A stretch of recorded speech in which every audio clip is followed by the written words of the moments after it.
Hi everyone, I'm Brian Day, CEO of Fuze, and welcome to the second Ask a Fuzer. Today I'm joined by Clément Wehrung, Director of Product Management here at Fuze. Clément is based out of Paris, France. Happy to have you here, Clément.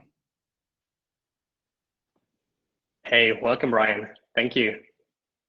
So Clément, can you tell us a bit about yourself and what you do at Fuze?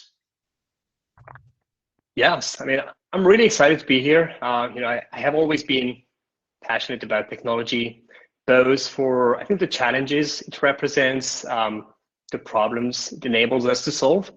But, let me tell you something. I think some would say I was born with an Apple computer in my hands. It started, when I was a kid. I was using probably a keyboard before I knew how to write. So the truth is, I just love to solve problems. And that's, I think, as we talk about my experience here and before, I think that's kind of what's been happening for years. It got me into software engineering in the first place. And then over the years, I realized that I was equally passionate about spending time with our customers, identifying why they work the way they do, what the pain points of the users are. And that's what got me to product management later on. And so I really just managed to combine my passions as well for design, simplicity. I think maybe I'll be talking about simplicity a bit more, but it resonates with me due to my background, the way I approach problems. I've got to start with customer experience, with why customers do what they do, and work backwards to the technology. So here I am at Fuze, leading a global product management team, and I've been just really fortunate to be here at Fuze. Now, Fuze is a little unusual in that we've got product management scattered around the globe, and as we mentioned at the beginning, you're in Paris. What's it been like working remotely in Paris for the past year? Oh, that's a really good question. Look, it's been raining for 3 weeks, but the sun is finally back. So that combined with a pace of vaccination that is accelerating, I think that gives me hope.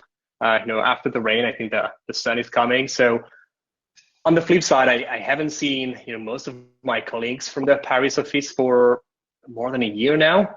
And I think I can speak for everyone when I say that we are just really impatient to be able to meet again, have a coffee on the terrace of the Paris office, which is really, really nice, and continue this journey together. So nothing completely new for me. I've been working remotely for the past decade, always going in the office every single week, but I think I can consider myself a remote worker for much longer than the past year. So Clément, given the shift to remote work this year, it feels like we're on the precipice of major remote work innovation. And in my opinion, we haven't even figured out the problems we have to solve yet with what's going to happen in the coming years. What innovation do you think will crop up 3 years from now, 5 years from now? That's such a fascinating and difficult question. First, because I think everything we believed would take several years to happen is already happening. And so that's very exciting. On the flip side, I think there are some trends which started before that, and as someone who's been working remotely for a while, I definitely relate to some of the things I'm seeing happening right now, and I think that they will drive a major shift 3 years, 5 years from now. I do think that there may be a difference between where we'll be 5 years from now and what we will go through for the next couple of years.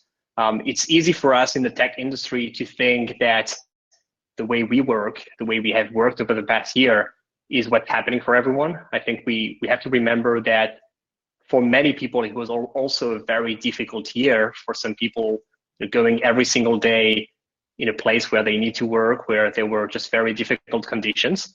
And simultaneously, I think there are other industries or companies who may not have embraced or will not be embracing the future of work, the hybrid office, as much as we will in the next couple of years. And so I think the short term may be a stronger divide or gap that we have seen before, where some companies will be accelerating and just embracing a new way of work and reinventing the way we work, while some others, may be going through more difficult period of time of change. But eventually, what I think is key for a few years from now is rethinking the way we collaborate, rethinking the way we communicate. Over the past year, for many people, it was mostly figuring out how to continue to do or how to continue to work the way they used to work, but in different environments with different tools. And I think, when we think about meeting fatigue, etc., to me, it's a reflection of that. On the flip side, I think, I'm pretty passionate about topics like how do we make work more asynchronous? How do we collaborate as a team without spending the whole day in meetings? And as someone who's been working on video conferencing for a while, it means something. I think video conferencing is fascinating, it's great, and it's allowed me to work with remote teams with people all over the globe for years. At the same time, we need to keep it for what it's best for and avoid just embracing or facing meeting fatigue because we're using it for everything, when I think we will see more and more tools, or the tools adapting to us, adapting to the way we need to work to be able to do that asynchronously more. Great. Hey, Clément, you've offered several, you've actually played a major part in authoring several patents for Fuze. Which one are you most proud of, and which one do you think is most innovative? Could be the same one, by the way. Yeah, that's such a tough question. I mean, the framework I use to think about innovation for myself or patents is pretty simple. It's really about how we can solve big problems while making the complex appear simple. And so, as much as solving big problems is hard and fascinating, doing it in a way that is seamless, transparent for users is what really matters to me. And I think that transpires through many of our patents. One example would be, how do we automatically adapt, adjust the user experience based on the user's habits, expectations? How can we be more proactive and not reactive when it comes to quality, performance issues, and things like that? And I think we have a few patents, one in particular, which really focus on that approach to being proactive in predicting issues, in predicting user preferences, so that the user is not adapting to our product, but the product is automatically embracing the user preferences, adjusting to their needs. Great answer. So I know we're almost out of time. One final comment from me is that you talked about the fact the sun's coming out in Paris.